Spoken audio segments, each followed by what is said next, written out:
Bueno, buen día. Vamos entonces a arrancar con la tercera clase de la unidad de interacciones químicas de plantas. Como les comentaba en el video anterior, bueno, ahora estamos usando audio y video, pero solamente para esta transparencia. El resto de las transparencias usamos solamente audio. Como les comentaba en la diapositiva, en el video anterior, eh, las primeras cuatro clases de esta unidad tienen que ver con interacciones químicas de plantas que involucran defensa, competencia y reproducción. De esas entonces vimos dos tipos de defensas químicas o clasificaciones, conceptos generales, el valor adaptativo de la defensa para plantas. Eso lo pueden repasar, están las transparencias disponibles, están los audios de las clases. Y en la segunda vimos bastantes eh, ejemplos de distintos tipos de toxinas de plantas, una clase como más de química de productos naturales.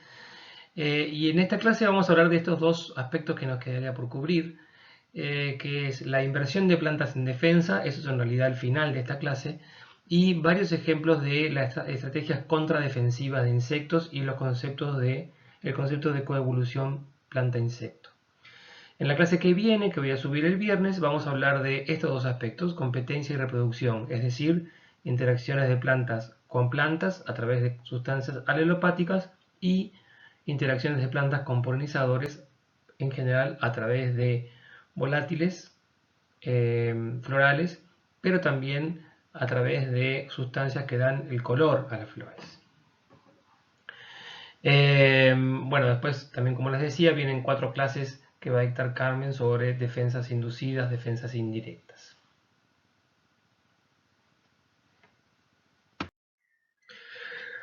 Bueno, lo que ustedes pudieron ver en la clase pasada en particular es que las plantas a través de toxinas de distinto tipo tienen una inversión importante en defensa, pero en realidad esta clase vamos a empezar por qué es lo que los herbívoros pueden hacer para contrarrestar esas estrategias defensivas. Básicamente, esto se enmarca en el concepto de coevolución planta-insecto, que es lo que espero que podamos revisar en esta primera parte de la clase. ¿Qué es lo que implica el concepto de coevolución planta-insecto? Bueno, básicamente, para ponerlo en términos simples, o digamos, un proceso coevolutivo implica adaptaciones recíprocas entre los organismos que coevolucionan, digamos, adaptaciones recíprocas en función de presiones selectivas recíprocas. La idea más simple, digamos, es cuando es un proceso recíproco y con dos organismos participando. Dos organismos me refiero no a dos individuos, sino a dos especies, por ejemplo, que puede ser, por ejemplo, un hospedero y un parásito. Por ejemplo, nosotros, mamíferos, y un parásito interno, tenemos un tipo de coevolución en donde hay una evolución recíproca de estrategias defensivas por un lado y que contrarresten por otro. En el caso de planta-insectos, en realidad lo que ocurre es una estrategia o una coevolución más difusa, porque en realidad lo que va ocurriendo es un proceso que no es un organismo contra otro, sino que es un poco más general. Como les comentó Carmen en la primera clase, la idea inicial de este concepto de coevolución planta-insecto surgió en los comienzos de la ecología química con este artículo que básicamente habla de la razón de ser de las sustancias secundarias o metabolitos secundarios de plantas, en donde increíblemente por primera vez se propuso que los metabolitos secundarios cumplen un rol directo en la defensa de plantas y un rol directo en las preferencias alimenticias de insectos herbívoros. Hasta entonces, en realidad, se consideraba que las sustancias secundarias de plantas eran productos de desecho. Más adelante apareció un estudio muy completo en donde se comparó lo que hasta entonces se conocía sobre la química secundaria de plantas de una enorme diversidad de familias con las preferencias alimenticias de una enorme diversidad de especies de lepidópteros. Y básicamente lo que se vio es que, a partir de lo que se vio, lo que se propuso es que estos dos grupos habían coevolucionado y que de alguna manera la química secundaria de las plantas definía la distribución de dónde estaban los diferentes grupos de lepidópteros en cuanto a sus preferencias. O sea que esas preferencias de los lepidópteros se basaban en la química secundaria de las plantas.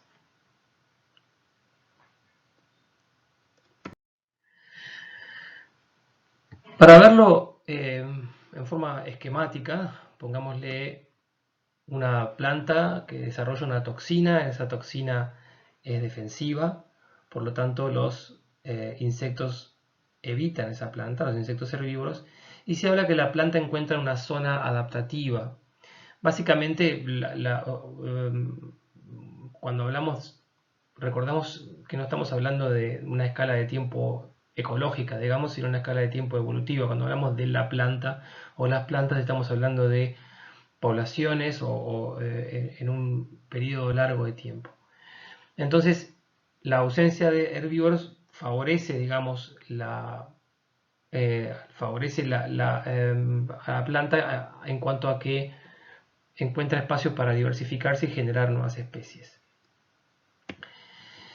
Sin embargo, algunos insectos comienzan a adaptarse de alguna manera a esa toxina y tolerar la toxina. Por lo tanto, esos insectos encuentran una fuente alimenticia con ausencia de competidores. Y ahí entonces esos insectos encuentran, igualmente como dijimos antes, una zona adaptativa con una diversificación facilitada. O sea que de alguna manera lo que se visualiza acá es que se facilita la radiación, o sea, la generación de nuevas especies cuando un grupo de organismos encuentra una ventaja adaptativa. Lo que se da entonces es que la planta, a través de una mutación, aparece una nueva defensa y ahí el ciclo entonces se repite una y otra vez a través de millones de años de evolución. A su vez puede darse que un insecto comience a utilizar los compuestos defensivos, no solamente adaptarse y tolerarlos, sino utilizarlos en su propia defensa. Por ejemplo, también utilizándolos como cairomonas, es decir, como sustancias que el insecto utiliza para encontrar su planta hospedera preferida, ¿sí? En muchos casos, aparte de encontrarla, puede obtener esos compuestos y usarlos en su propia defensa o simplemente encontrar la planta a partir de ese metabolismo de esos compuestos secundarios. Y lo que se va generando entonces es una asociación especializada entre la planta y el herbívoro, y eso es lo que uno hoy por hoy ve como un patrón general en la naturaleza, en particular en interacciones en plantas e insectos.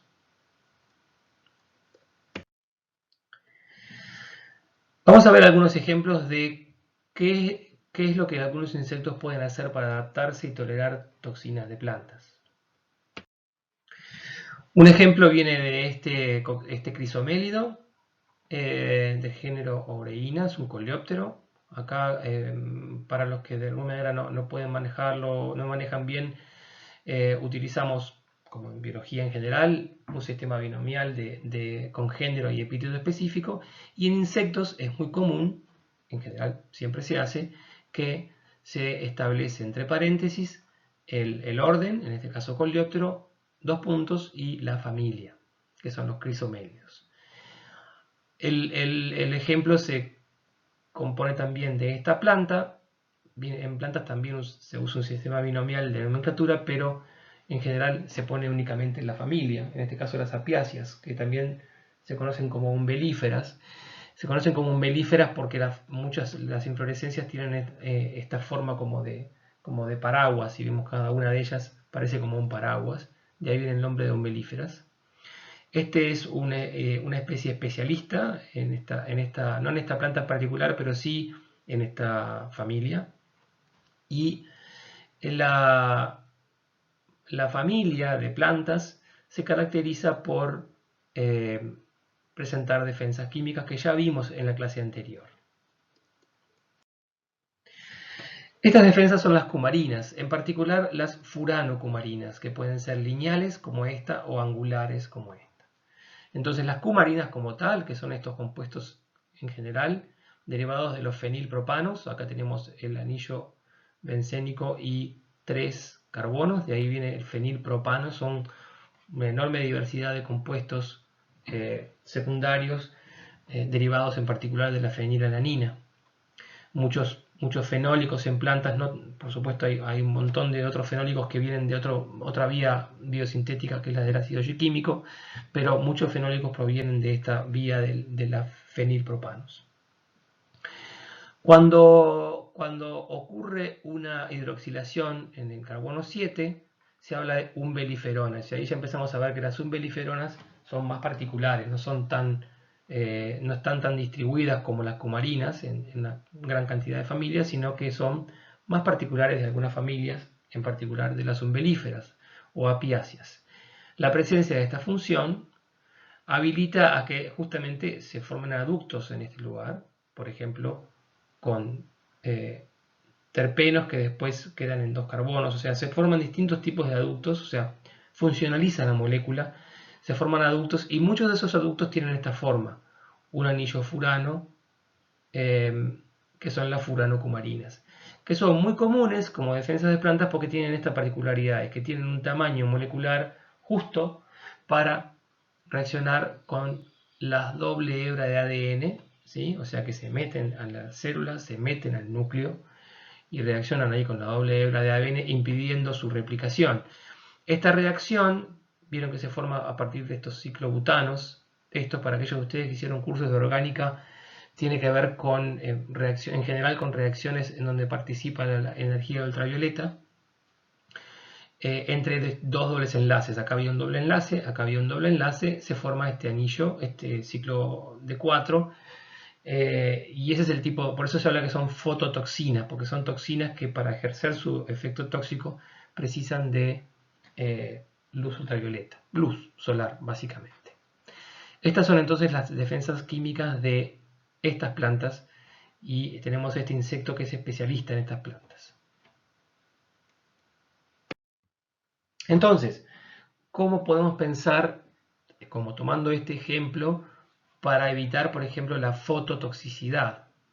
Bueno, acá viene un ejemplo de lo que se conoce como una adaptación comportamental, o sea, hay un grupo de adaptaciones de insectos herbívoros a toxinas de plantas que las podemos catalogar como adaptaciones comportamentales. Por ejemplo, una muy simple, comer de noche.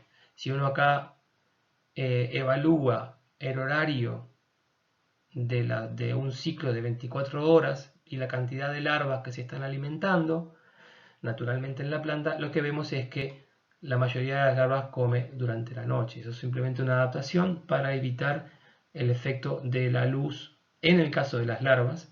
Fíjense como en adultos eso no ocurre y eso es porque la cutícula en adultos, en coleópteros, es mucho más gruesa y eso entonces en las larvas es mucho más delgada. Y ahí tenemos entonces una diferencia en que distintos estadios del mismo insecto tienen diferentes estrategias.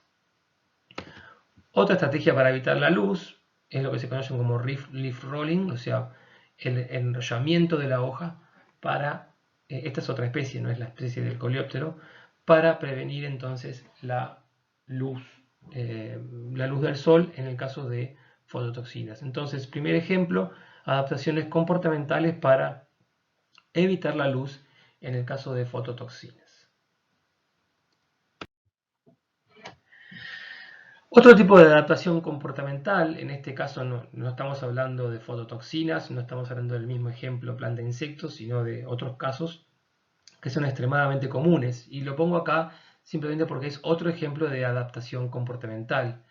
Y es lo que es un tipo de manipulación de la planta hospedera, el cortado de ductos. En inglés lo van a encontrar en la literatura como leaf trenching o vein cutting, o sea, cortado de venas o como un troquelado de las hojas. Acá vemos como hacen como un troquelado de la hoja. Las gotas blancas es látex. El látex es una defensa química y física, o sea, muchas plantas tienen el látex, en el látex tienen disuelto toxinas, pero también el láctex en sí mismo es como pegajoso, por lo tanto también es una defensa física. Si se corta entonces los ductos laticíferos con esta especie de troquelado, el insecto puede comer adentro. Si se corta, por ejemplo, una vena principal, el insecto puede comer en forma distal. O sea que esto es otro tipo de adaptación comportamental para lidiar con defensas, con toxinas de plantas, y esto es muy común en muchos insectos, en particular este cortado de hojas. Volviendo a las furanocumarinas, al ejemplo de las furanocumarinas, vamos a empezar a ver algunos ejemplos de adaptaciones metabólicas, ya no comportamentales, sino metabólicas. Entonces acá tenemos un ejemplo de una furanocumarina lineal, acá tenemos un ejemplo de una furanocumarina angular, un ejemplo de una cumarina que no es una furanocumarina, pero es otro compuesto defensivo, diferentes, como ven, diferentes funcionalidades químicas con un motivo, con una especie de estructura global común. Entonces, lo que estamos viendo acá, marcado con asteriscos, en este doble enlace, en este grupo metilo, en este doble enlace y en este doble enlace, en este grupo metileno, son diferentes lugares de estas moléculas en donde ocurre detoxificación en distintos insectos. Y esa detoxificación involucra monooxigenasas, es decir, son enzimas del insecto, de diferentes tipos de insectos, que básicamente lo que hacen es oxidar. Entonces, como un concepto general, la detoxificación de toxinas, tanto en insectos especialistas, como estamos viendo en este caso, como en insectos generalistas, lo que tiende a hacer es aumentar la solubilidad de las toxinas. Ese aumento en la solubilidad de las toxinas lo que hace es desfavorecer la absorción, que la absorción va a ocurrir más fácilmente en moléculas no polares porque atraviesan las membranas, o sea, aumentar la solubilidad, la polaridad, para favorecer la excreción. El aumento de polaridad puede ocurrir de muchas formas. Una muy común es la oxidación para generar grupos hidroxilos. Y en muchos casos esas oxidaciones ocurren a partir de distintos tipos de enzimas que se conocen en forma global como monooxigenasas. Entonces lo que muestran los asteriscos es diferentes tipos de sitios de oxidación por monooxigenasas que aumentan la polaridad de estas moléculas y favorecen entonces la excreción, desfavorecen la absorción o el pasaje a través de membranas.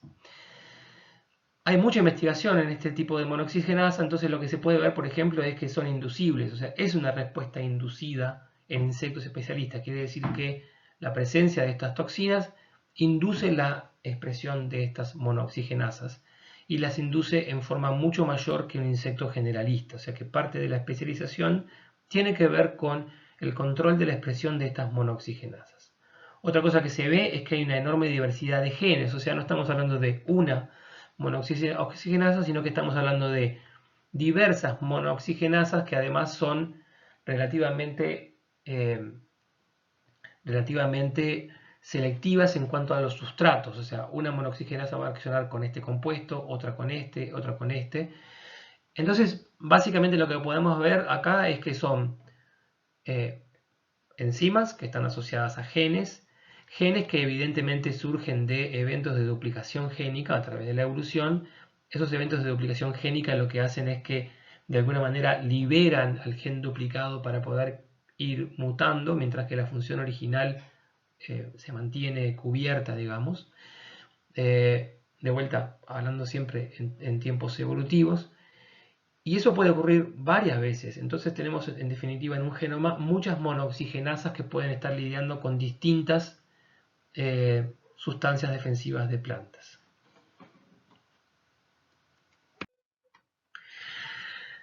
Fíjense ahora que manteniendo un poco el esquema, pero acá podemos notar el cambio, adaptación metabólica, detoxificación de piretroides, o sea, estos mismos mecanismos de detoxificación que estamos viendo acá para furanocumarinas ya están de alguna manera presentes a través de millones de años de evolución, cientos de millones de años de evolución, Entonces, de alguna manera son mecanismos que uno puede predecir que ocurran cuando el insecto se ve ante la presencia de un insecticida.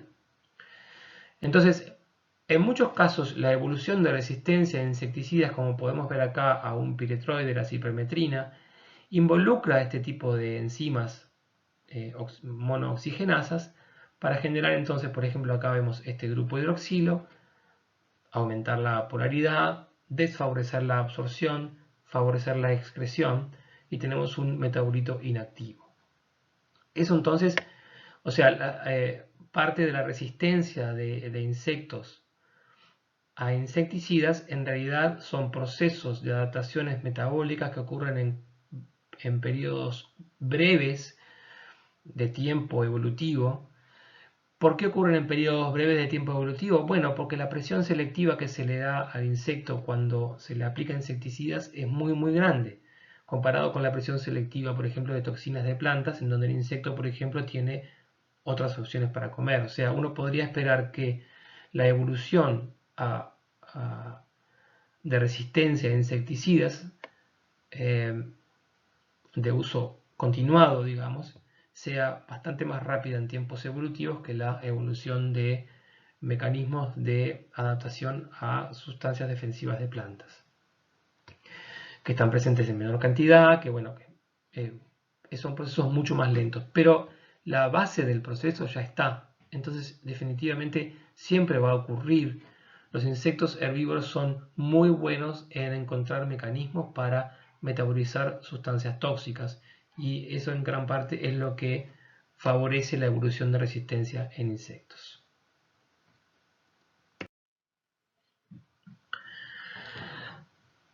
Cuando mostrábamos el esquema este del proceso coevolutivo planta-insecto, vemos esta mutación, nueva defensa, ¿verdad? Bien, vamos a hablar un poco más de eso. Fíjense acá, en esta misma planta, esta umbelífera que mostrábamos antes, tenemos acá una furanocumarina lineal con dos grupos genéricos, R1 y R2, como grupos sustituyentes en estos dos carbonos 5 y 8. Acá vemos una lista de compuestos, acá vemos R1 y R2 y el nombre, un nombre de fantasía de cada uno de los compuestos. Lo que podemos ver es que hay mucha variedad de sustituyentes para un mismo motivo químico, digamos, un mismo tipo de estructura. Pero son todos compuestos diferentes. Básicamente eso es lo que es lo más común en defensa de plantas. Es lo que podríamos llamar como una redundancia. ¿Por qué la planta tiene tanta diversidad de compuestos defensivos que en realidad en cuanto a su toxicidad probablemente no difieran muchos uno de otro? Recordemos que en el caso, por ejemplo, de las furanocomarías, la toxicidad depende de estos dobles enlaces, acá y acá, pero la variabilidad puede estar dada en estos sustituyentes. Pero sí puede tener distintas propiedades esos compuestos que hagan que un insecto que se adapta, por ejemplo, a este primero que tiene un metoxilo en R1 y un hidrógeno en R2, luego esa adaptación no funcione cuando aparece este otro grupo funcional en R1 o este o este o este. Es decir, esa redundancia uno la puede visualizar como si fuera una especie de película a través del tiempo, como que cada uno de estos compuestos puede haber ido apareciendo en forma secuencial durante la evolución de este sistema planta-insecto, donde la planta va generando por mutaciones nuevas defensas, no elimina las anteriores, sino que va enriqueciendo la diversidad de compuestos que está produciendo y el insecto va generando, a través del tiempo evolutivo, va generando entonces defensas para los distintos tipos de compuestos. Entonces, la idea de coevolución sería esa básicamente, ¿verdad? Distintos tipos de compuestos que van apareciendo secuencialmente en el proceso evolutivo. Un par de conceptos que son vinculados a estos. El concepto de sinergia, que seguro ustedes lo conocen, básicamente mezclas de compuestos pueden ser más eficaces que la suma de compuestos aislados. Eso es algo también para la planta puede ser favorable, ir incrementando la diversidad de compuestos. Y la idea del screening, el screening, ese término en inglés, cuya, bueno, traducción puede no ser del todo feliz, pero básicamente es una idea de que la planta apunta a tener diferentes balas, digamos, ¿sí? Diferentes balas en simultáneo, y que esa diferencia en balas puede haber surgido en forma secuencial, como surge del concepto de coevolución, pero también puede surgir simplemente de que las enzimas que participan en la biosíntesis de estos compuestos en las plantas son de alguna manera no tan específicas y producen de por sí una diversidad de compuestos. Y esa diversidad de compuestos funciona con la misma, conceptualmente de la misma forma que funciona la idea de la diversidad a nivel genético en seres vivos en general, una idea bueno, que es bastante clara, ¿verdad? Y es que la diversidad genética en sí misma es adaptativa porque funciona como tener una cuenta en el banco, digamos. Si yo tengo diversidad genética no a nivel de un individuo, sino a nivel de especie, incremento mis chances de lograr solucionar ciertos problemas adaptativos. Y en el caso de las defensas de plantas, eso eh, es lo que justamente se conoce con el concepto de screening, que la planta genera una diversidad de compuestos como de alguna manera pueden apuntar a distintos tipos de herbívoros. No son conceptos contrapuestos, son simplemente conceptos complementarios. Pero básicamente lo que me interesa que se queden de esto es esta aparente redundancia que podría parecer como algo sin sentido, se explica justamente por el proceso coevolutivo de insectos y plantas.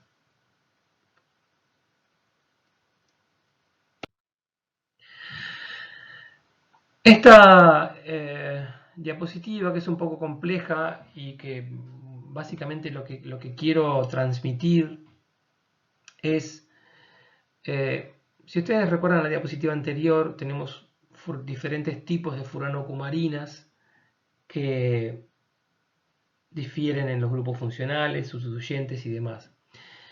Hace algunos años en química de productos naturales, básicamente la tendencia siempre fue, bueno, se hace un extracto, se aíslan los compuestos puros, cada uno de esos compuestos se identifica por técnicas espectroscópicas, o sea, un uso intensivo de cromatografía para separar compuestos y purificar, espectroscopía para identificar. Básicamente toda esa estrategia que llevó a la identificación de una enorme diversidad de productos naturales tiene el problema es que pierde información.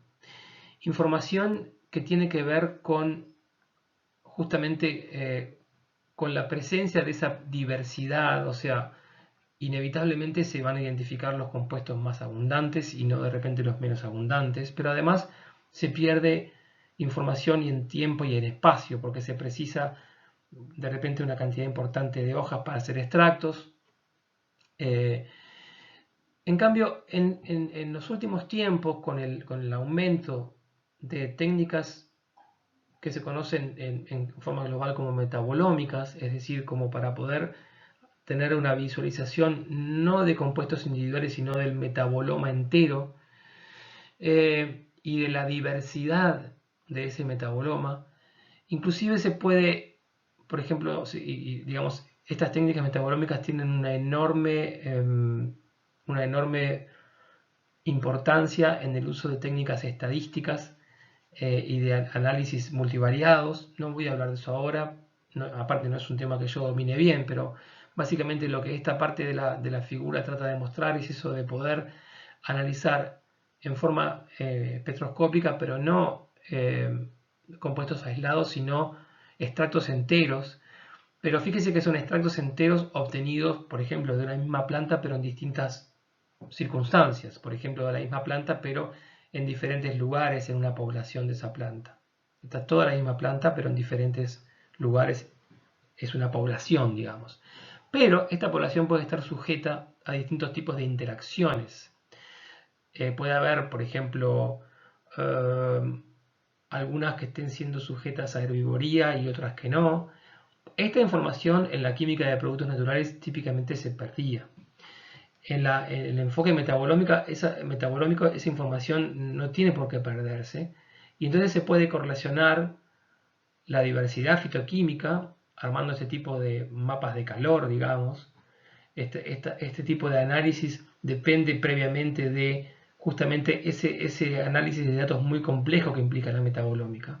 Y esta diversidad fitoquímica se puede correlacionar con fenómenos ecológicos, es decir, con la presencia de herbívoros, la presencia de enemigos naturales de esos herbívoros. Entonces, el mensaje que les quiero transmitir frente a la química de productos naturales tradicional, de aislamiento e identificación, con muy poca correlación con las interacciones ecológicas a las que estaba sujeta esa planta o esa población de plantas, hoy por hoy, con técnicas metabolómicas, se puede hacer una relación mucho más directa entre la expresión de metabolitos secundarios por parte de distintas plantas con los fenómenos ecológicos que están ocurriendo. O sea que se puede hacer algo, esa diversidad fitoquímica hoy por hoy se puede analizar en forma mucho más directa.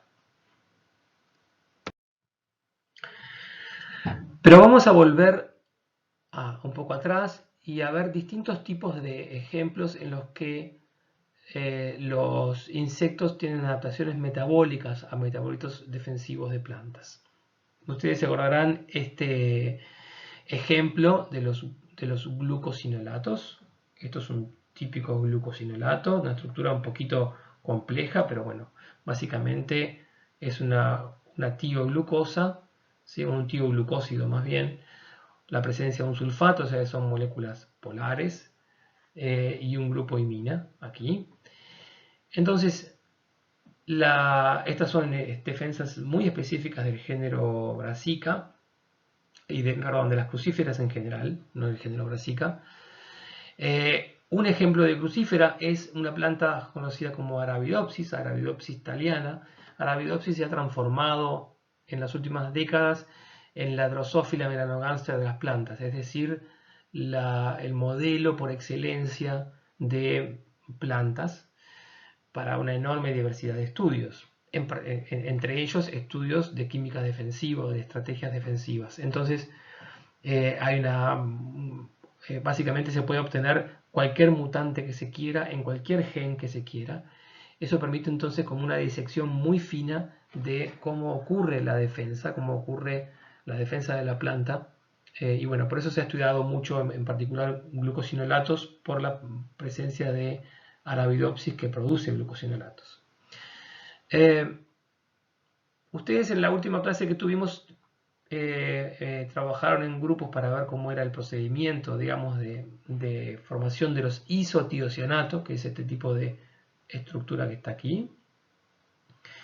Esta es justamente, es un compuesto volátil, esta es la toxina, esto es lo que podemos considerar la defensa, esto es una protoxina, digamos.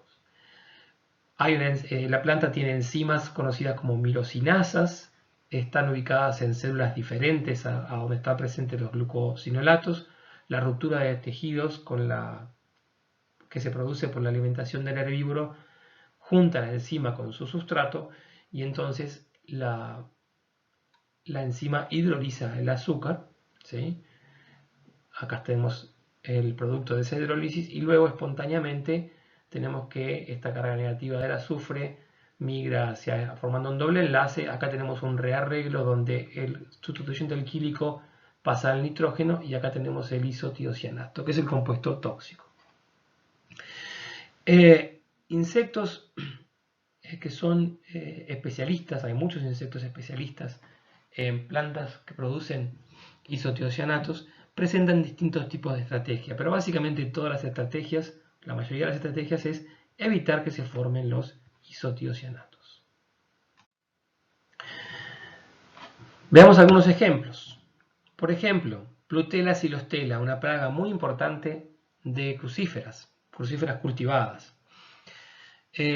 Presenta una desulfatasa, lo que hace es entonces cuando come la planta, transforma los glucosinolatos, hidroliza este grupo sulfato, ¿sí?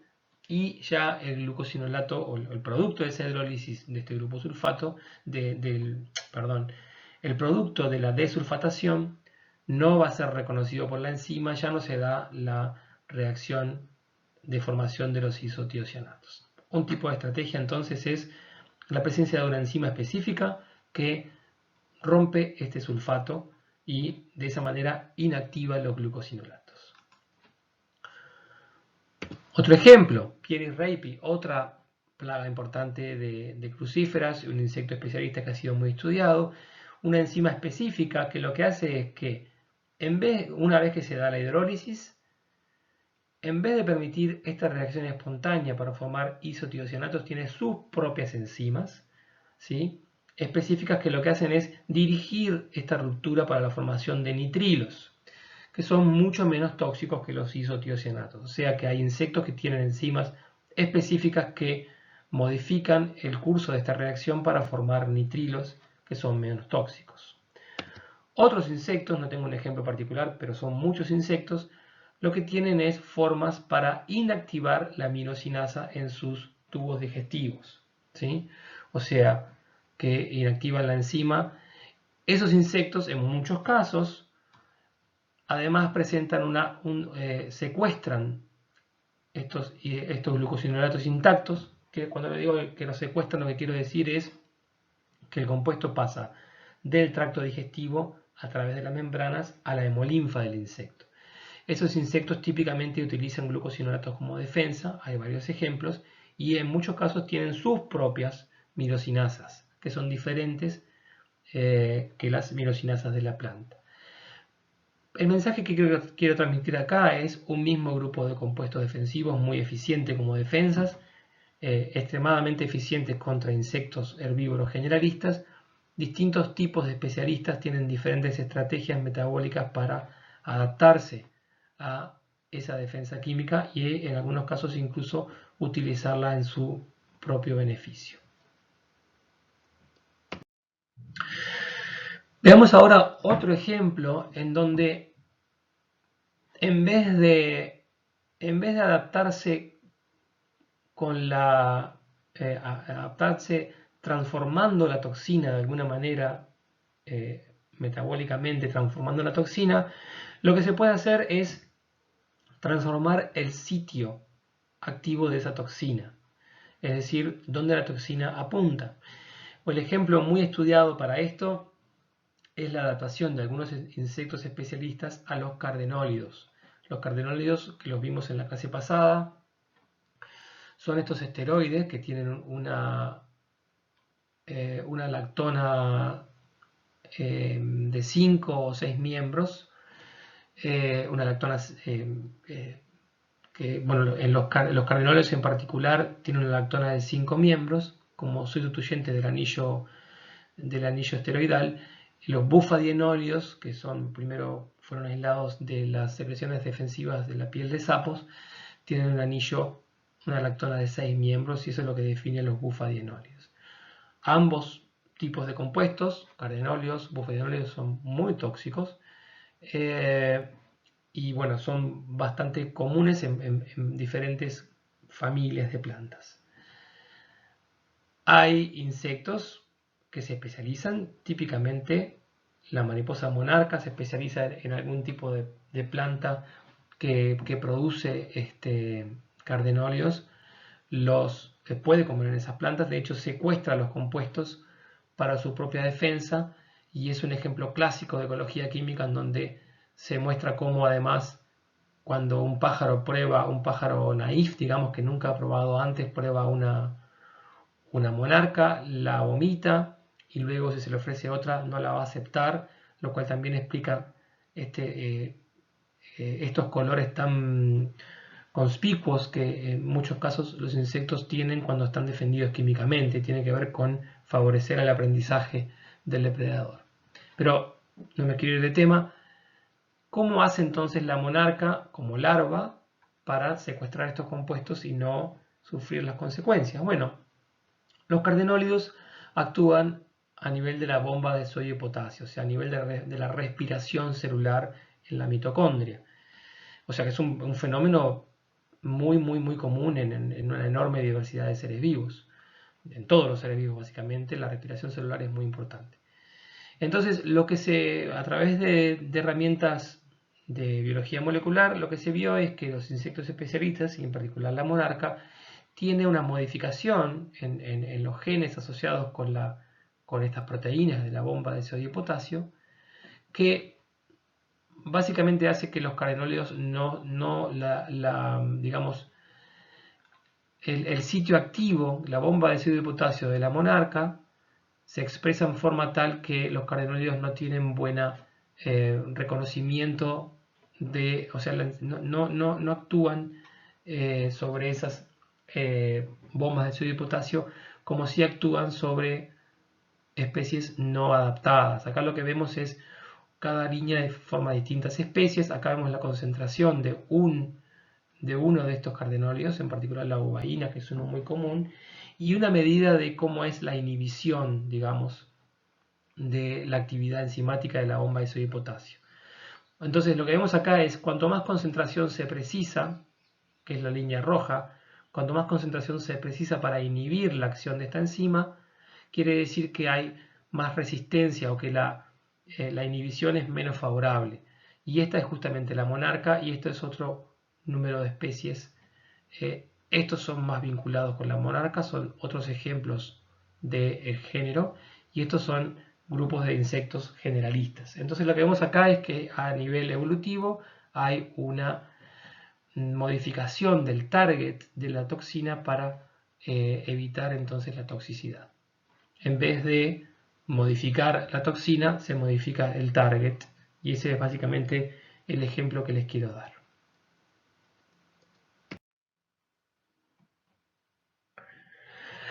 Vimos también que la especialización de insectos en plantas tiene que ver con la utilización de los compuestos por parte de insectos, sea para reconocer la planta hospedera, lo que llamamos cairomonas, como para secuestrar y utilizar estos compuestos en propia defensa. Vamos a ver algunos ejemplos de esto. En realidad ya vimos esto cuando hablamos de esta especie de Eutethesia ornatrix, es el nombre. Es un lepidóptero de la familia de los artídeos. Ocurre en todas las Américas, incluso en el norte de Uruguay. Esta es una especie de leguminosa que produce alcaloides perlucidínicos y esta especie es especialista justamente en particular en este género de leguminosas llamado Crotalaria.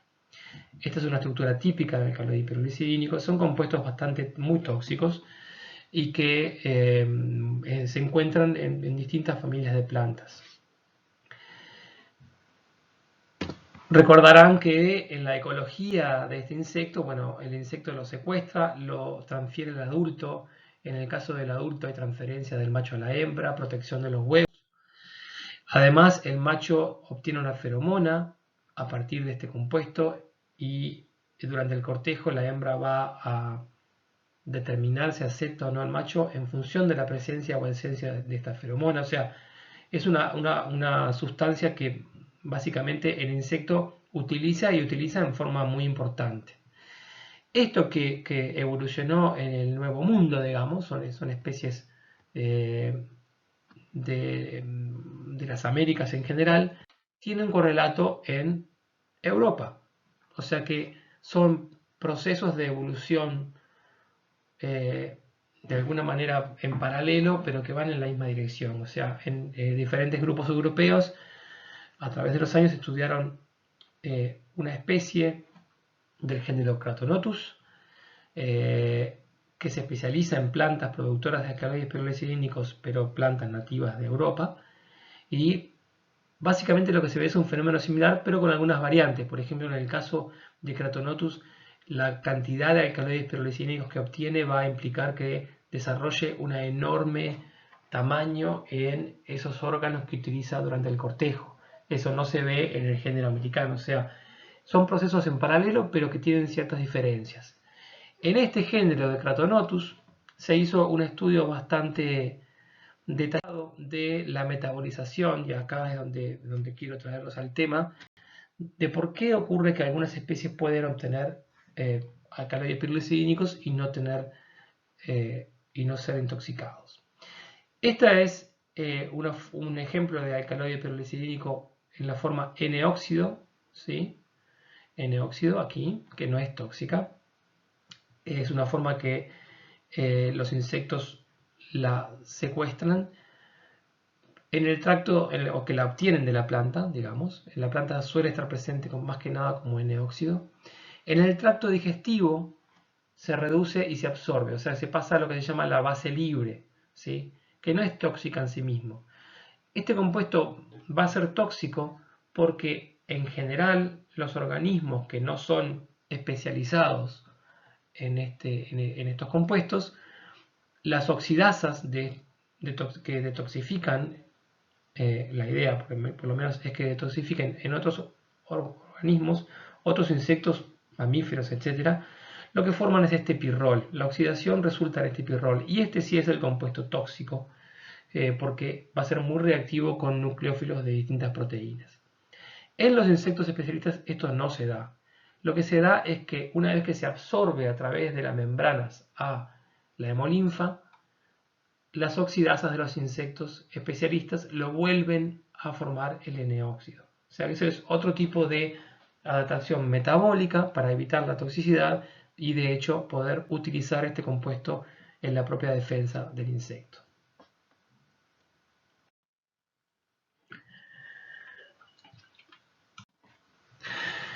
Bueno, vimos algunos ejemplos de adaptaciones comportamentales, vimos algunos ejemplos de adaptaciones metabólicas.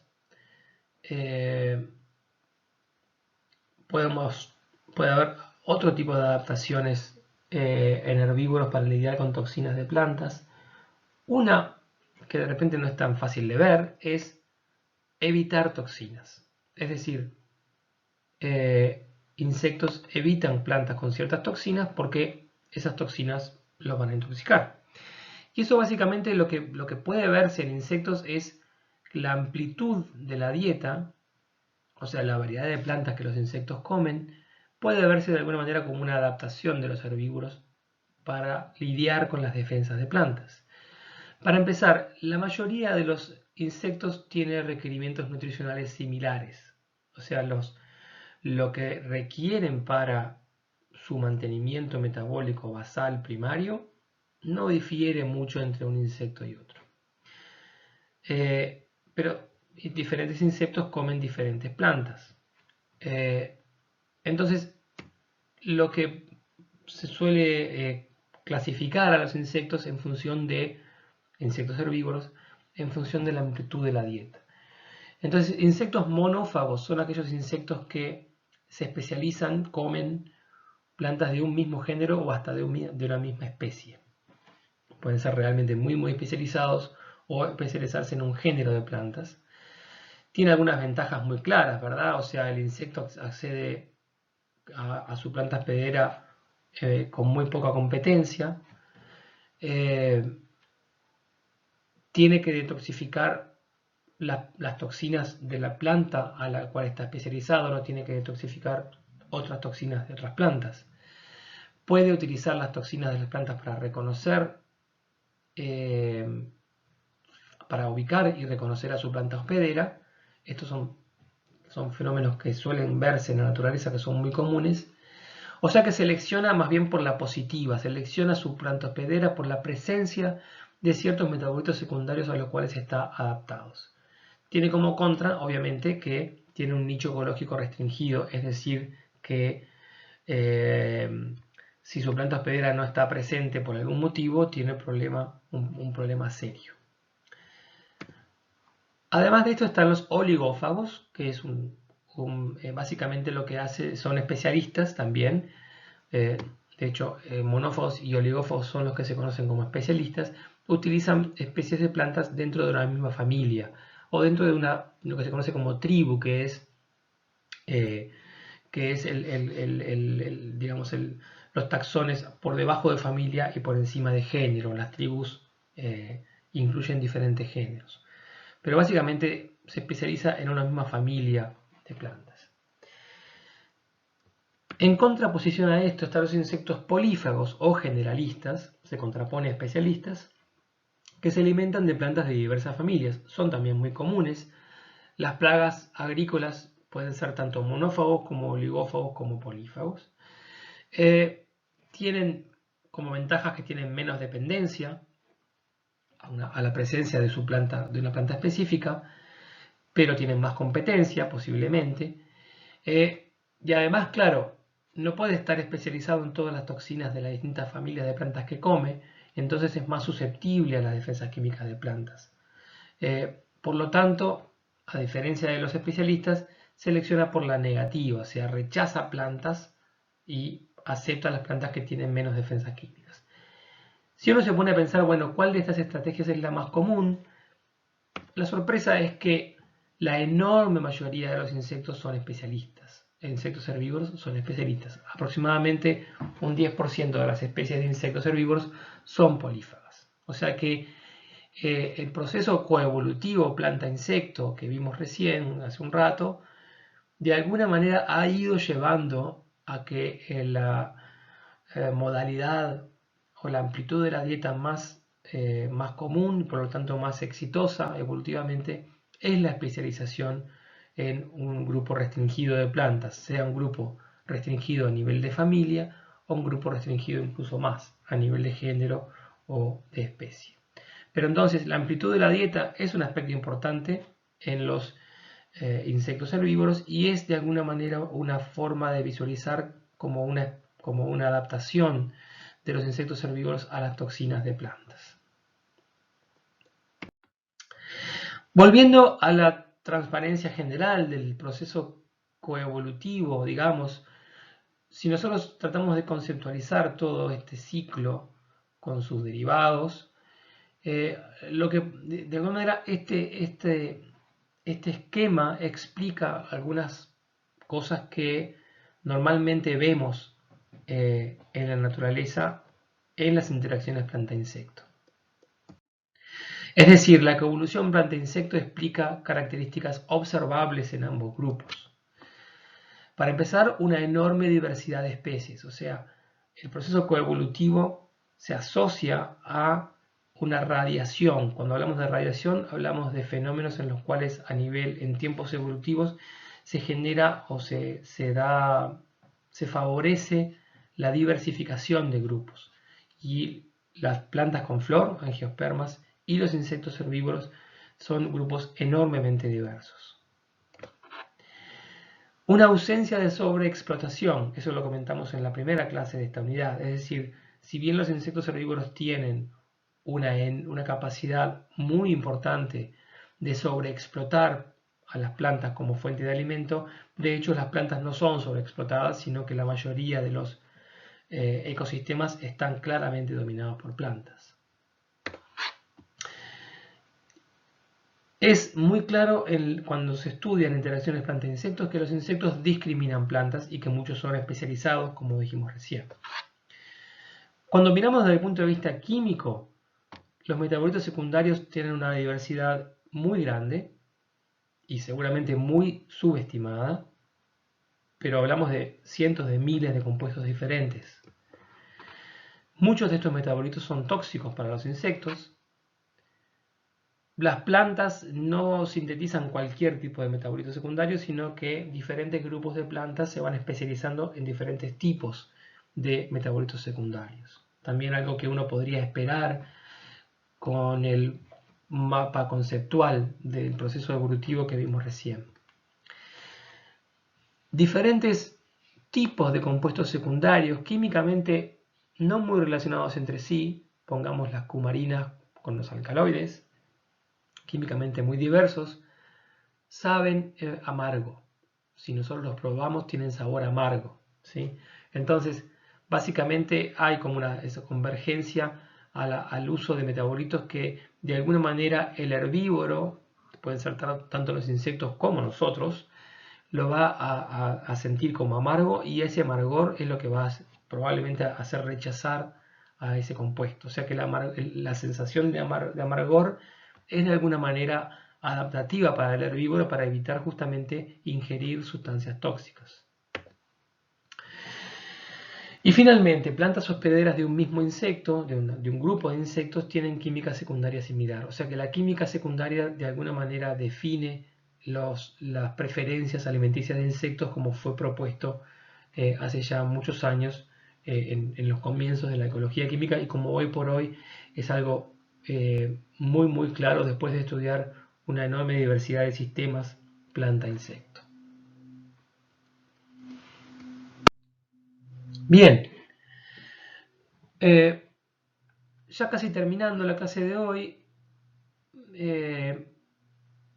vamos a hablar un poco de esta idea de la inversión de defensa, o sea, qué implica la inversión o cuánto la planta estaría invirtiendo en defensa, pero en realidad lo que vamos a intentar hacer es explicar o dar una idea de qué hipótesis se manejan para poder explicar que algunas plantas utilizan una enorme cantidad de defensas químicas y otras no. Básicamente las plantas se enfrentan a un dilema. Ese dilema puede resumirse en forma muy simple entre crecer o defenderse, ¿sí? La planta tiene un metabolismo, ese metabolismo primario y secundario, que se simboliza por este dibujo que está acá, ese metabolismo puede estar más orientado hacia crecer o más orientado hacia defenderse. Son metabolismos que de alguna manera son contrapuestos. Las defensas tienen costo, claramente las defensas químicas tienen un costo. Tienen un costo porque utilizan precursores biosintéticos como acetatos, como azúcares, como aminoácidos, que son precursores normalmente utilizados en el metabolismo primario para la biosíntesis de metabolitos primarios necesarios para el mantenimiento y para el crecimiento de cualquier ser vivo. O sea que tienen un costo porque sacan precursores biosintéticos del metabolismo primario. Más allá de los precursores biosintéticos, tienen un costo operativo, entre comillas, enzimas, poder reductor, ATP, o sea, son procesos biosintéticos que tienen su costo también a nivel bioquímico. Tiene costos ecológicos. Cuando hablamos de costos ecológicos, lo que hablamos es de costos en el relacionamiento de esa planta con otros organismos, ¿no? El concepto ecológico es el relacionamiento con otros organismos. Tiene costos en la competitividad, por ejemplo. Vamos a ver por qué en un ratito. Puede tener costos en los polinizadores, que pueden intoxicarse con las defensas químicas. Puede tener costos en microorganismos simbiontes que también puedan no resultarse favorecidos por la presencia de esas defensas químicas. Entonces, todos esos costos, ¿cómo se pagan? Bueno, obviamente los costos de las defensas químicas se pagan en crecimiento, ¿verdad? En una limitación del crecimiento. Ese dilema, entonces, de alguna manera es el dilema central de un área en estudios de ecología de plantas, que tiene que ver con la teoría de la defensa de plantas. Básicamente la teoría de la defensa de plantas es un conjunto de hipótesis y de teorías y de hipótesis que básicamente intentan predecir, bueno, cómo una planta resuelve ese dilema de utilización de recursos en defensa o crecimiento.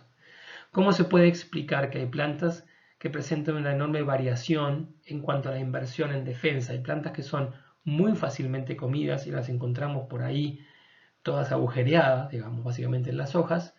Hay plantas que no se las comen muchos herbívoros, o sea que no las vamos a encontrar, muy difícilmente las encontremos dañadas.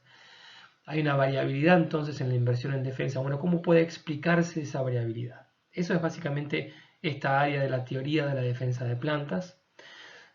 Es un área mucho más teórica que lo que estamos acostumbrados, y voy a cubrirlo en forma muy muy breve.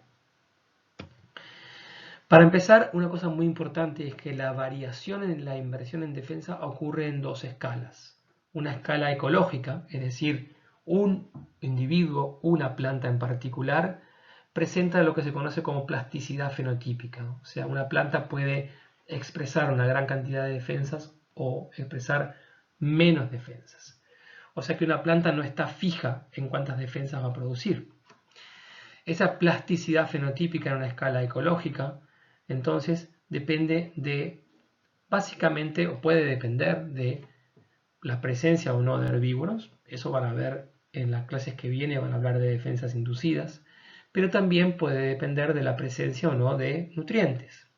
La primera hipótesis, o una de las primeras hipótesis que entonces pretendía conceptualizar la plasticidad fenotípica de plantas en la expresión de defensas químicas, es lo que se conoce como la hipótesis del balance carbono-nutrientes. O sea, la relación entre carbono, que se obtiene a partir de la fotosíntesis, y nutrientes, que se obtienen a partir de la riqueza del suelo, son variables diferentes para una planta, va a determinar si una planta va a invertir más en defensa o en crecimiento. Cuando hablamos de una planta, hablamos justamente de una planta en escala ecológica de tiempo, o sea, una planta, y su propia plasticidad fenotípica. Entonces una planta puede tener un enorme acceso a luz, por lo tanto la fotosíntesis se ve muy favorecida, pero estar creciendo en un suelo muy pobre, o viceversa, estar creciendo en un suelo muy rico, pero tener muy poco acceso a luz porque está creciendo bajo otras plantas, por ejemplo, ¿verdad? O sea que son variables, la disponibilidad de carbono y nutrientes son variables independientes entre sí. Y eso puede determinar inversión en defensa o crecimiento. Por ejemplo, un ejemplo experimental que se hizo en un invernáculo, una planta crecida en suelo rico, a la cual se le puso un herbívoro generalista que comenzó a comer en esa planta, un suelo rico en nutrientes. Se analizó esa planta químicamente, esa planta típicamente genera monoterpenos como defensas químicas, pero sin embargo esta planta tenía baja cantidad de monoterpenos, crecía rápidamente, o sea que a la planta le fue bien, crecía rápidamente porque estaba en un suelo rico, por más que estaba perdiendo tejido fotosintético porque el insecto se la estaba comiendo, la planta lograba compensar esa pérdida muy fácilmente por la riqueza del suelo que estaba plantado. Al insecto le fue muy bien, tenía una supervivencia muy alta. Entonces, la planta puede perder hojas porque está creciendo a un buen ritmo.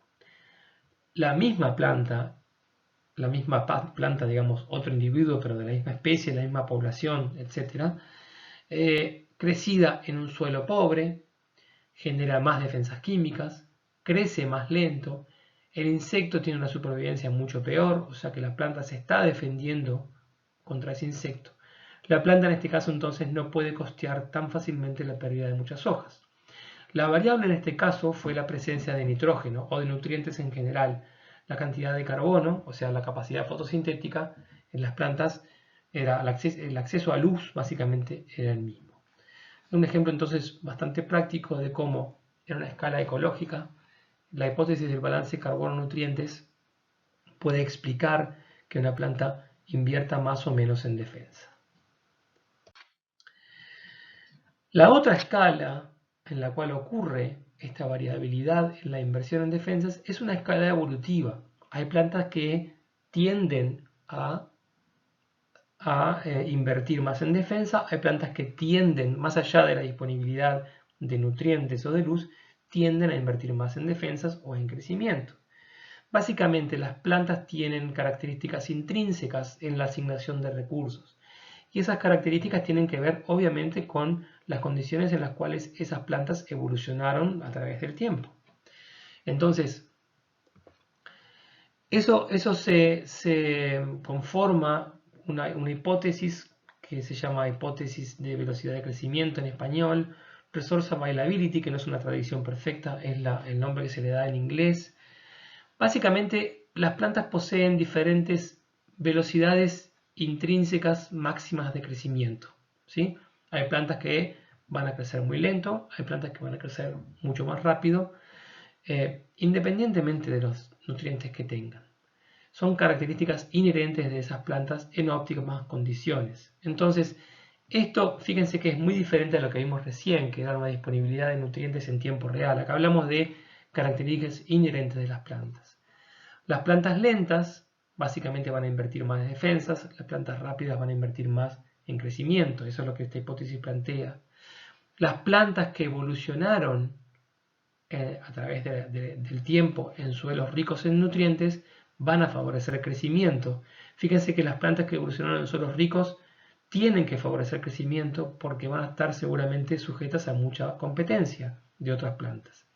Mientras que las plantas que evolucionaron en suelos pobres van a favorecer la defensa. O sea, cuanto más lento crezca una planta, más valor tiene su hoja y más esa planta va a invertir en defender esa hoja. Básicamente esto es lo que la hipótesis plantea. Y en tercer lugar, tenemos una hipótesis que de alguna manera combina las escalas evolutiva y ecológica, o sea que las plantas difieren intrínsecamente en su velocidad de crecimiento, pero a su vez están sujetas a diferentes condiciones de crecimiento que involucra una resolución del dilema en tiempo real de la planta.